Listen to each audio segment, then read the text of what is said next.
श्री गणेशाय नमः। आज हम सुनने जा रहे हैं पूर्णिमा व्रत कथा अथवा श्री सत्यनारायण व्रत कथा। तो सबसे पहले हम भगवान विष्णु जी की स्तुति करते हैं। शांतकारं भुजगशयनं पद्मनाभं सुरेशं विश्वाधारं गगनसदृशं मेघवर्णं शुभांगं लक्ष्मीकान्तं कमलनयनं योगीभिर्ध्यानगम्यं वंदे विष्णुं भवभयहरं सर्वलोकैकनाथम्। तो अब हम पहला अध्याय प्रारंभ करते हैं। एक समय नैमिषारण्य तीर्थ में शैनकादि 88,000 ऋषियों ने श्री सूत जी से पूछा, हे प्रभु, इस कलयुग में वेद विद्या रहित मनुष्यों को प्रभु भक्ति किस प्रकार मिलेगी तथा उनका उद्धार कैसे होगा? इसलिए हे मुनि, कोई ऐसा तप कहिए जिससे थोड़े समय में पुण्य प्राप्त होवे तथा मनवांछित फल मिले। अब मैं उस श्रेष्ठ व्रत को आप लोगों से कहूँगा जिस व्रत को नारद जी ने लक्ष्मी नारायण जी से पूछा था और लक्ष्मीपति ने मुनि श्रेष्ठ नारद जी से कहा था। सो ध्यान से सुनो। एक समय योगीराज नारद जी दूसरों के हित की इच्छा से अनेक लोकों में घूमते हुए मृत्यु लोक में आ पहुँचे। यहाँ अनेक योनियों में जन्मे हुए प्राय सभी मनुष्यों को अपने कर्मों द्वारा अनेकों दुखों से पीड़ित देखकर सोचा, इस यत्न के करने से निश्चय ही प्राणियों के दुखों का नाश हो सकेगा। ऐसा मन में सोचकर विष्णु लोक को गए। वहाँ श्वेत वर्ण और 4 भुजाओं वाले देवों के ईश नारायण को देखकर, जिनके हाथ में शंख चक्र गदा और पद्य थे तथा वरमाला पहने हुए थे, स्तुति करने लगे। हे भगवान, आप अत्यंत शक्ति से संपन्न हैं। मन तथा वाणी भी आपको नहीं पा सकती। आपका आदि मध्य अंत नहीं है। निर्गुण स्वरूप सृष्टि के आदिभूत व भक्तों के दुख को नष्ट करने वाले हो। आपको नमस्कार है। नारद जी से इस प्रकार की स्तुति सुनकर भगवान विष्णु जी बोले, हे मुनिश्रेष्ठ, आपके मन में क्या है? आपका किस काम के लिए आगमन हुआ है? निसंकोच कहो। अपने अपने कर्मों के द्वारा अनेक प्रकार के दुख से दुखी हो रहे हैं। हे नाथ, मुझ पर दया रखते हो तो बतलाइए कि उन मनुष्यों के सब दुख थोड़े से ही प्रयत्न में कैसे दूर हो सकते हैं? श्री भगवान बोले, हे नारद, मनुष्यों की भलाई के लिए तुमने बहुत अच्छी बात पूछी है। जिस काम को करने से मनुष्य मोह से छूट जाता है वह मैं कहता हूँ। सुनो। बहुत पुण्य देने वाला स्वर्ग तथा मृत्यु लोक दोनों में दुर्लभ एक उत्तम व्रत है। आज मैं प्रेमवश होकर तुमसे कहता हूँ, सत्यनारायण का वह व्रत अच्छी तरह विधि पूर्वक करके मनुष्य आयु पर्यंत यहाँ सुख भोग कर मरने पर मोक्ष को प्राप्त होता है। श्री भगवान के वचन सुनकर नारद मुनि बोले, उस व्रत का क्या फल है, क्या विधान है और किसने यह व्रत किया है और किस दिन यह व्रत करना चाहिए? विस्तार से कहिए। भगवान बोले, दुख शोक आदि को दूर करने वाला, धन धान को बढ़ाने वाला, सौभाग्य तथा संतान को देने वाला यह व्रत सब स्थानों पर विजय करने वाला है। भक्ति और श्रद्धा के साथ किसी भी दिन मनुष्य श्री सत्यनारायण की प्रातः काल के समय ब्राह्मणों और बंधुओं के साथ धर्मपरायण होकर पूजा करे। भक्ति भाव से नैवेद्य, केले का फल, घी, दूध और गेहूं का चूर्ण सवाया लेवे।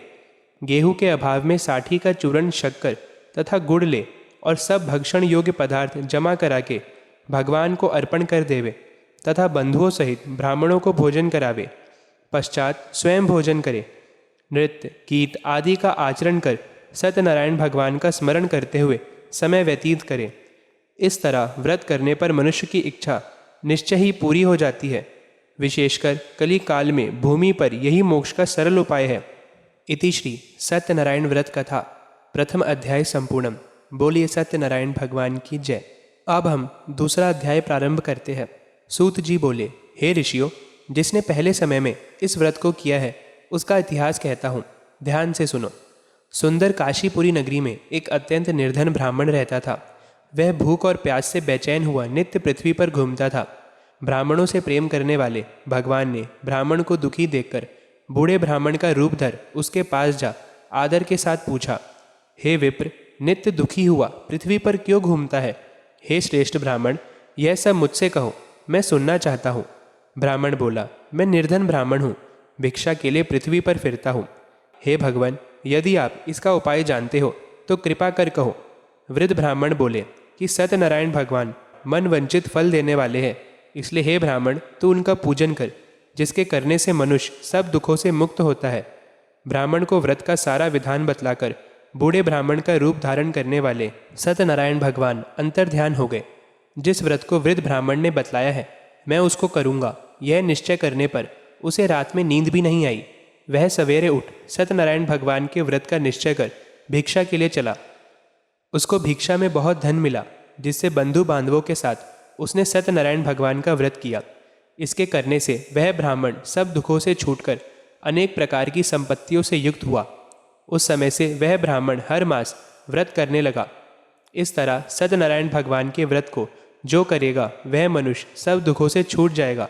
इस तरह नारद जी से भगवान नारायण का कहा हुआ यह व्रत मैंने तुमसे कहा। हे विप्रो, मैं अब और क्या कहूँ।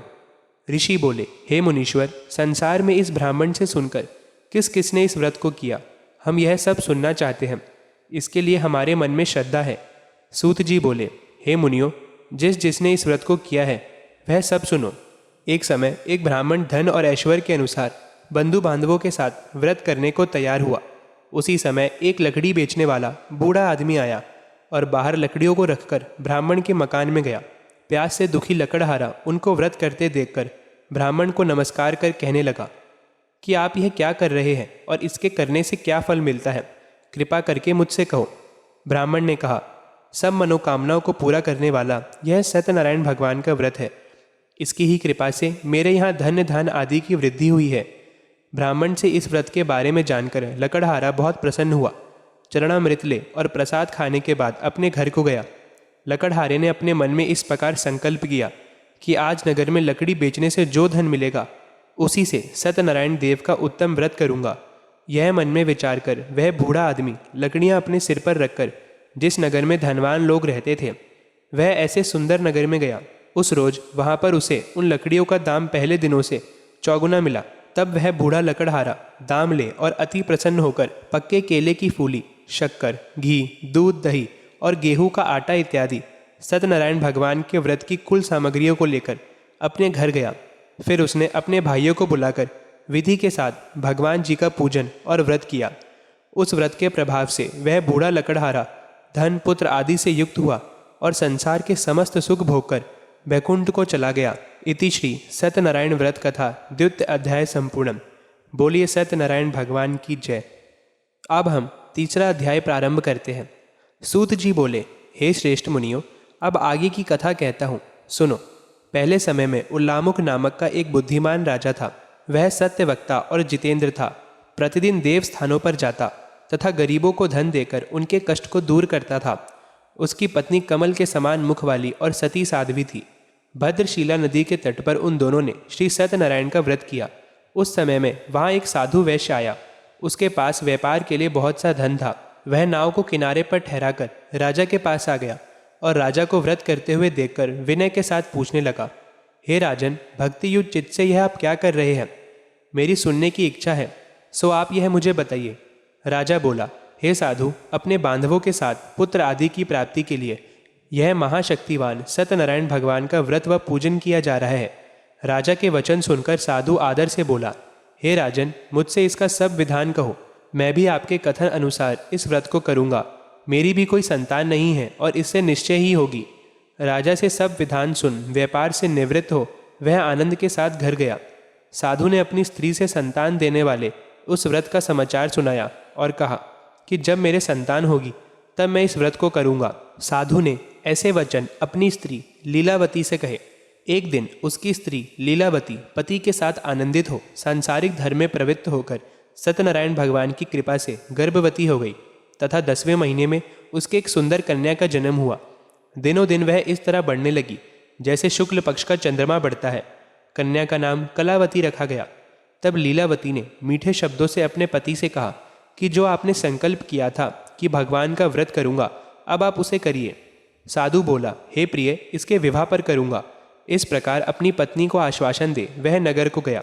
कलावती पितृगृह में वृद्धि को प्राप्त हो गई। साधु ने जब नगर में सखियों के साथ अपनी पुत्री को देखा तो तुरंत दूत बुलाकर कहा कि पुत्री के वास्ते कोई सुयोग्य वर देखकर लाओ। साधु की आज्ञा पाकर दूत कंचन नगर पहुंचा और वहां पर बड़ी खोज कर देखभाल कर लड़की के लिए सुयोग्य वणिक पुत्र को ले आया। उस सुयोग्य लड़के को देखकर साधु ने अपने बंधु बांधवों सहित प्रसन्नचित्त अपनी पुत्री का विवाह उसके साथ कर दिया। किंतु दुर्भाग्य से विवाह के समय भी उस व्रत को करना भूल गया। तब श्री भगवान क्रोधित हो गए और श्राप दिया कि तुम्हें दारुण दुख प्राप्त होगा। अपने कार्य में कुशल साधु बनिया जमाता सहित समुद्र के समीप स्थित रत्नपुर नगर में गया और वहां दोनों ससुर जमाई चंद्रकेतु राजा के उस नगर में व्यापार करने लगे। एक रोज भगवान सत्यनारायण की माया से प्रेरित कोई चोर राजा का धन चुराकर भाग गया, किंतु राजा के दूतों को आता देखकर चोर ने घबराकर भागते हुए राजा के धन को वहीं चुपचाप रख दिया जहां वो ससुर जमाई ठहरे हुए थे। जब दूतों ने उस साधु वैश्य के पास राजा के धन को रखा देखा तो वह दोनों को बांधकर ले गए और प्रसन्नता से दौड़ते हुए राजा के समीप जाकर बोले, यह दो चोर हम पकड़कर लाए हैं, कृपया आज्ञा दे। तब राजा की आज्ञा से उनको कठोर कारावास में डाल दिया और उनका सब धन छीन लिया। सत्यनारायण भगवान के श्राप द्वारा उनकी पत्नी भी घर पर बहुत दुखी हुई और घर पर जो धन रखा था चोर चुरा कर ले गए। शारीरिक व मानसिक पीड़ा तथा भूख प्यास से अति दुखित हो अन्न की चिंता में कलावती एक ब्राह्मण के घर गई। वहां उसने सत्यनारायण भगवान का व्रत होते देख फिर कथा सुनी तथा प्रसाद ग्रहण कर रात को घर आई। माता ने कलावती से कहा, हे पुत्री, अब तक कहाँ रही व तेरे मन में क्या है? कलावती बोली, हे माता, एक ब्राह्मण के घर श्री सत्यनारायण भगवान का व्रत देखा है। कन्या के वचन सुनकर लीलावती भगवान के पूजन की तैयारी करने लगी। लीलावती ने परिवार और बंधुओं सहित श्री सत्यनारायण भगवान का पूजन किया और वर मांगा कि मेरे पति और दामाद शीघ्र आ जावे। साथ ही प्रार्थना की कि हम सबका अपराध क्षमा करो। सत्यनारायण भगवान इस व्रत से संतुष्ट हो गए और राजा चंद्रकेतु को स्वप्न में दर्शन देकर कहा, हे राजन, दोनों वैश्यों को प्रात ही छोड़ दो और उनका सब धन जो तुमने ग्रहण किया है दे दो, नहीं तो मैं तेरा धन, राज्य, पुत्र आदि सब नष्ट कर दूंगा। राजा से ऐसे वचन कहकर भगवान अंतर्ध्यान हो गए। प्रातःकाल राजा चंद्रकेतु ने सभा में अपना स्वप्न सुनाया। फिर दोनों वणिक पुत्रों को कैद से मुक्त कर सभा में बुलाया। दोनों ने आते ही राजा को नमस्कार किया। राजा मीठे वचनों से बोला, हे महानुभाव, भावी वर्ष ऐसा कठिन दुख प्राप्त हुआ है, अब तुम्हें कोई भय नहीं है। उससे दुगना धन देकर आदर सहित विदा किया। दोनों वैश्य अपने घर को चल दिए। इति श्री सत्यनारायण व्रत कथा तृतीय अध्याय संपूर्णम। बोलिए सत्यनारायण भगवान की जय। अब हम चौथा अध्याय प्रारंभ करते हैं। सूत जी बोले, वैश्य ने मंगलाचार करके यात्रा आरंभ की और अपने नगर को चला। उनके थोड़ी दूर निकलने पर दंडी वेशधारी सत्यनारायण ने उनसे पूछा, हे साधु, तेरी नाव में क्या है? अभिमानी वणिक हंसता हुआ बोला, हे दंडी, आप क्यों पूछते हो? क्या धन लेने की इच्छा है? मेरे नाव में तो बेल और पत्ते भरे हैं। वैश्य का कठोर वचन सुनकर भगवान ने कहा, तुम्हारा वचन सत्य हो। दंडी ऐसा कहकर वहां से दूर चले गए और कुछ दूर जाकर समुद्र के किनारे बैठ गए। दंडी के जाने पर वैश्य ने नित्य क्रिया करने के बाद नाव को ऊंची उठी देखकर अचंभा किया और नाव में बेल पत्ते आदि देखकर मूर्छित हो जमीन पर गिर पड़ा। फिर मूर्छा खुलने पर अत्यंत शोक प्रकट करने लगा। तब उसका दामाद बोला कि आप शोक न करें, यह दंडी का श्राप है, अतः उनकी शरण में चलना चाहिए, तभी हमारी मनोकामना पूरी होगी। दामाद के वचन सुनकर साधु वणिक दंडी के पास पहुंचा और अत्यंत भक्ति भाव से नमस्कार करके बोला, हे भगवान, आपकी माया से मोहित ब्रह्मा आदि भी आपके रूप को नहीं जानते, तब मैं अज्ञानी कैसे जान सकता हूँ? आप प्रसन्न होइए, मैं सामर्थ्य के अनुसार आपकी पूजा करूँगा। मेरी रक्षा करो और पहले के समान नौका में धन भर दो। उसके भक्ति युक्त वचन सुनकर भगवान प्रसन्न हो उसकी इच्छा अनुसार वर देकर अंतर्ध्यान हो गए। तब उन्होंने नाव पर आकर देखा कि नाव धन से परिपूर्ण है। फिर वह भगवान सत्यनारायण का पूजन कर साथियों सहित अपने घर को चला। जब अपने नगर के निकट पहुंचा तब दूत को घर भेजा। दूत ने साधु के घर जा उसकी स्त्री को नमस्कार कर कहा कि साधु अपने दामाद सहित इस नगर के समीप आ गए हैं। ऐसा वचन सुन साधु की स्त्री ने बड़े हर्ष के साथ सत्यदेव का पूजन कर पुत्री से कहा, मैं अपने पति के दर्शन को जाती हूँ, तू कार्य पूर्ण कर शीघ्र आना। माता के ऐसे वचन सुनकर कलावती प्रसाद छोड़कर पति के पास गई। प्रसाद की अवज्ञा के कारण सत्यदेव ने रुष्ट हो उसके पति को नाव सहित पानी में डुबो दिया। कलावती अपने पति को ना देखकर रोती हुई जमीन पर गिर गई। इस तरह नौका को डूबा हुआ तथा कन्या को रोता देख साधु दुखित हो बोला, हे प्रभु, मुझसे या मेरे परिवार से जो भूल हुई हो उसे क्षमा करो। उसके दीन वचन सुनकर सत्यदेव प्रसन्न हो गए और आकाशवाणी हुई, हे साधु, तेरी कन्या मेरे प्रसाद को छोड़कर आई है, इसलिए उसका पति अदृश्य हुआ है।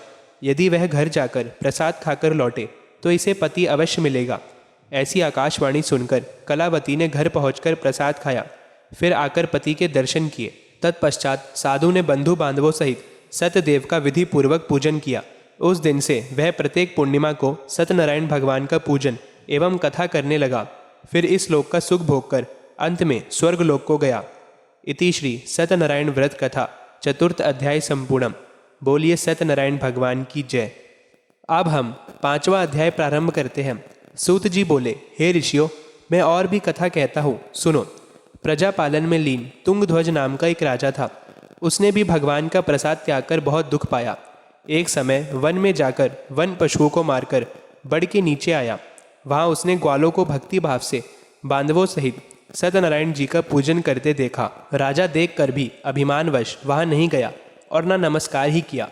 जब ग्वालों ने भगवान का प्रसाद उसके सामने रखा तो वह प्रसाद को त्याग कर अपनी सुंदर नगरी को चला। वहीं उसने अपना सब कुछ नष्ट पाया तो वह जान गया कि यह सब भगवान ने किया है। तब वह विश्वास कर ग्वालों के समीप गया और विधि पूर्वक पूजन का प्रसाद खाया तो सत्यदेव की कृपा से पहले जैसा था वैसा ही हो गया तथा सब मनोरथ पूर्ण होकर अंत में बैकुंठ धाम को जाता है। जिन्होंने पहले इस व्रत को किया अब उनके दूसरे जन्म की कथा कहता हूँ। वृद्ध शतानंद ब्राह्मण ने सुदामा का जन्म लेकर मोक्ष को पाया। उल्लामुख नाम का राजा दशरथ जी होकर बैकुंठ को प्राप्त हुआ। साधु नाम के वैश्य ने मोरध्वज बनकर अपने पुत्र को आरे से चीरकर मोक्ष को प्राप्त किया। महाराज तुंगध्वज ने स्वयंभू होकर भगवान में भक्ति युक्त कर्म कर मोक्ष प्राप्त किया। इति श्री सत्यनारायण व्रत कथायम संपूर्णम। बोलिए सत्यनारायण भगवान की जय।